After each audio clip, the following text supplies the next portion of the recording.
Fear not the dead, rather the living.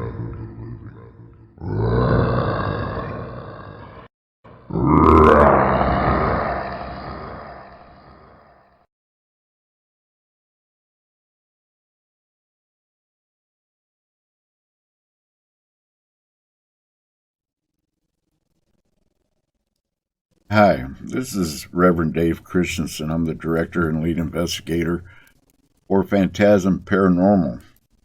We just started a new investigation in Omaha, and we're investigating a house of a very dear and very close friend of mine. Her name is Pam, and I'm going to get her here on the phone to tell you about the investigation, what's going on in her house.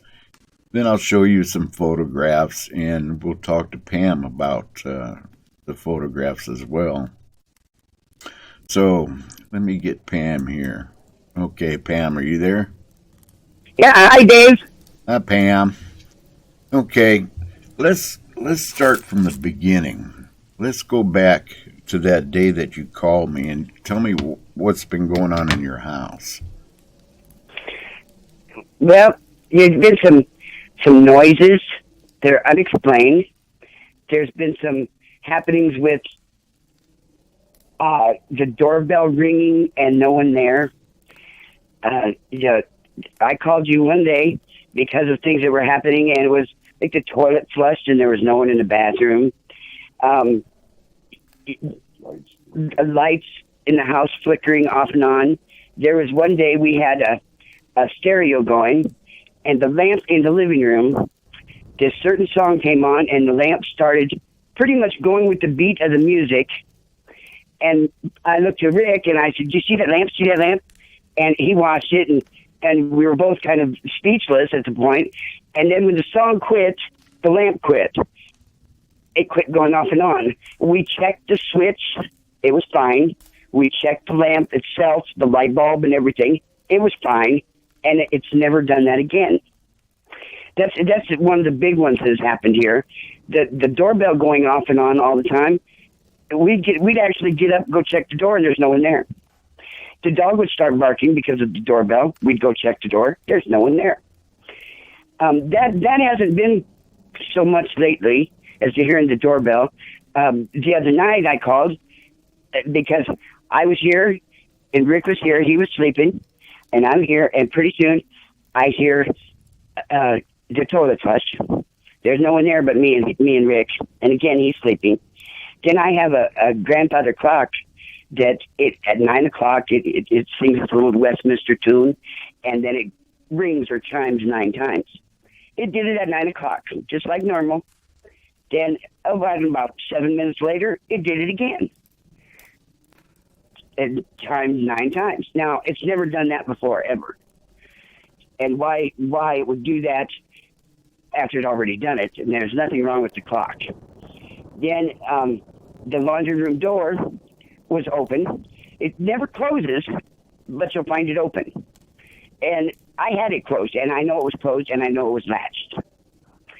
Then I can't remember the other one. What was the other one? Oh, there's been some other things going on, but how about that? I just haven't felt. I haven't felt. I don't know how do I say it?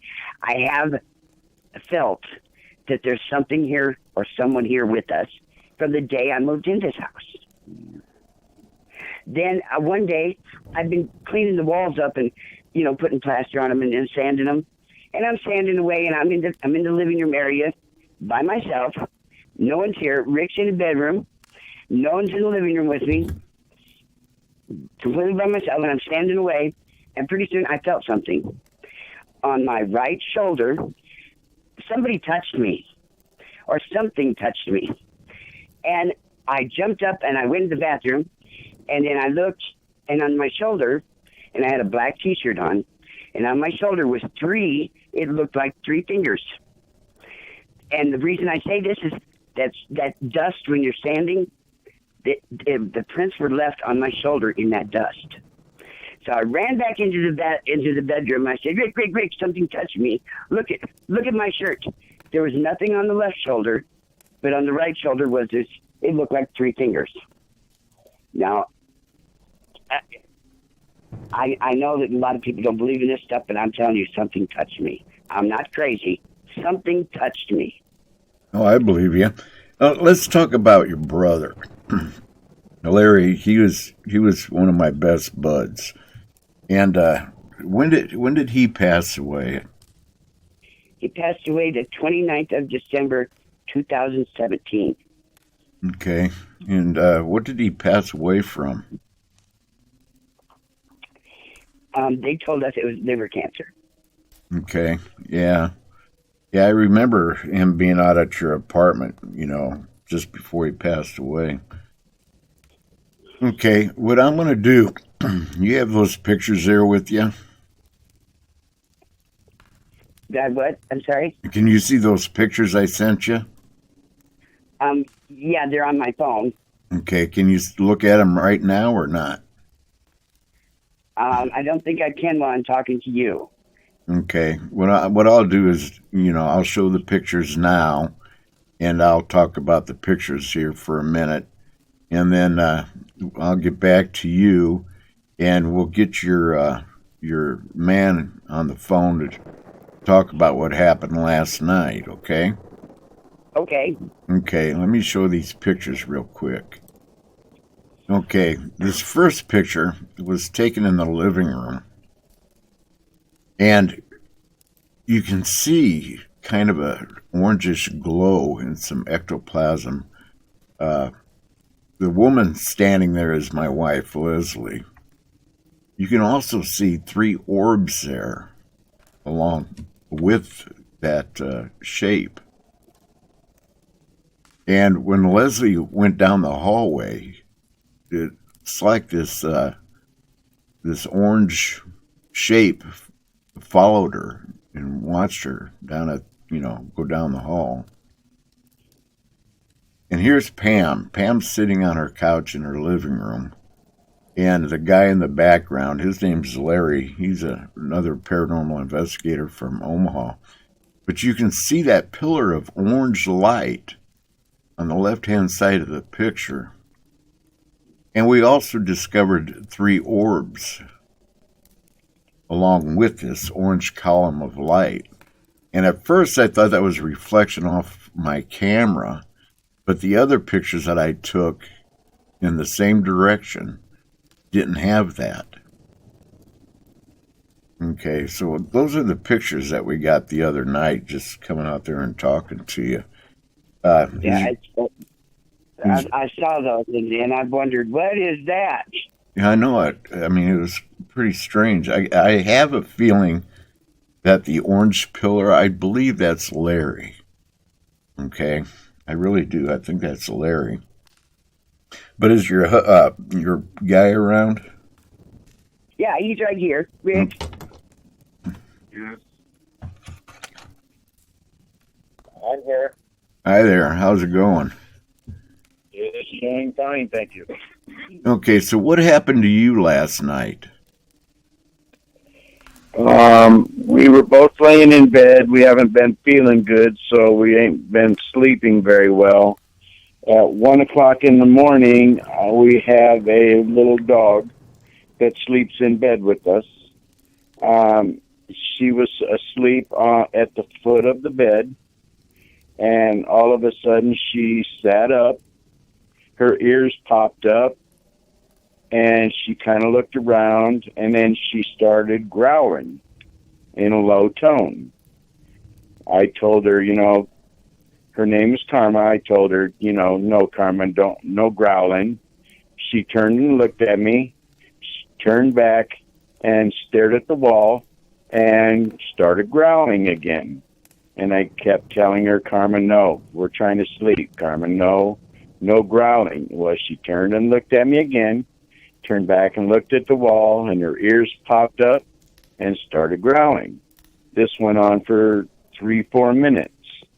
And then I told her to lay down. She laid down, and then she popped back up. Her ears stood up. She started growling, and she kind of turned and watched, and she looked toward the door, and was growling. And after she looked at the door for about 10 seconds, she stopped growling, her ears went down, and she laid down like she was watching somebody leave the room. And I should have taken a picture, but I wasn't thinking fast enough. So, I don't know what she saw, what she felt, but it was obviously something. Yeah. Have you ever witnessed anything else odd in the house? No, other than the lights flickering. We'll be in there and the lights will be on. All of a sudden, they'll just start flickering, and we go wiggle the light bulb, thinking the bulb's going out or something like that. And all of a sudden, it'll quit. And it's worked fine ever since. Stuff like the stereo. Larry had a few good songs that was his favorites. A couple times, the stereo would come on, and it'd be that song. And we're like, whoa, wait a minute, that's Larry's song. And, nobody went over and turned the stereo on. Other than that, just weird thing, noises. You hear something fall in the kitchen, you go in the kitchen and there's nothing on the floor. Just strange noises. But, I work very long hours, 7 days a week, so I'm not here a lot. Yeah. But the times me and Pam have been together and all of a sudden something happened, we're looking at each other in total dismay, wondering what just happened. We're questioning what just happened. We don't have a clue or an answer, but we knew something happened. Okay. And it's been going on for months. Okay. Yeah, we did get some pretty interesting EVP recordings the other night while we were there. And we're going to come back again Sunday on the 20th. This time we're going to come there early in the morning because Pam says that most activity happens a little bit after 7 o'clock in the morning. Yeah, she says I go to work have to be to work at 6 in the morning. She says, seems like after I leave to go to work, weird things, noises and strange things happen. And, she tells me about it when I get home. But so, yeah, it does seem like it happens a lot in the morning. Okay. Now, let me talk to Pam again, will you? Sure. Hello. Hello. Okay, we're going to be back over there Sunday morning on the 20th. And we'll be there just before 7 o'clock. I don't know if that Larry guy is going to make it with us or not. I'll have to talk to him. But anyway, I'm going to let you go. And I'm going to finish Did I hear that? doing what I'm doing. Say what? Did you hear that? Uh-uh. I'm sorry, I didn't mean to be rude, but the clock just went off again. You did? Now, it's 3:35. The clock would go off at 3:30. It just went off again. I'll be darned. Okay. For no reason. I mean, it's chain driven or cable driven. There's no reason for it to go off twice like that. Yeah. Yeah, that is strange. There have been other things that have happened, and trying to remember everything, it's hard to, just because of the new things that happen. Yeah. I mean, like, there's something going on here. I'm telling you, I have felt something here from the day we moved into this place. Yeah. And it's not like it's trying to hurt anybody, but it makes its presence known. Right. Okay. Well, anyway, just a reminder, we're going to be there at 7 o'clock in the morning on the 20th. Okay? Okay? Okay, so I'll talk to you later, dear. All right. Thanks, Dave. Okay, bye-bye. And thank you guys for looking into it, too, because it's got me, on my toes. So. Yeah. All right. Well, have a good night. Yeah, you too. And I'll look forward to it on the 20th. Okay, bye-bye. Bye-bye.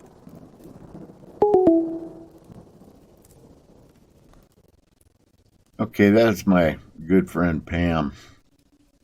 Like I said, her brother and I grew up together. We did everything together. I mean, everything. I have quite a few EVP recordings, but I'm only going to play 3 of them for you, okay?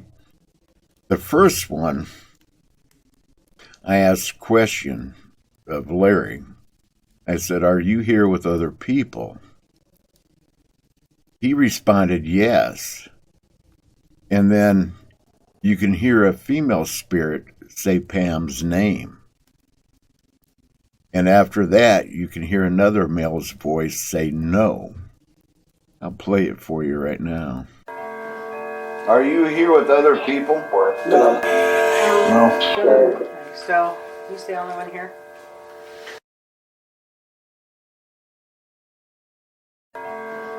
Are you here with other people? No. Okay, so he's the only one here? You hear that? Then we got another recording. I asked the question, "Do you need help crossing over, Larry?" Then there was another male making an unaudible noise. I couldn't make out what he was saying or what. But then you can hear another male spirit say, "Stay." I'll play that for you now. Yeah, and Larry did say that he needed help crossing over. I'll play it for you now. Do you need help crossing over, Larry?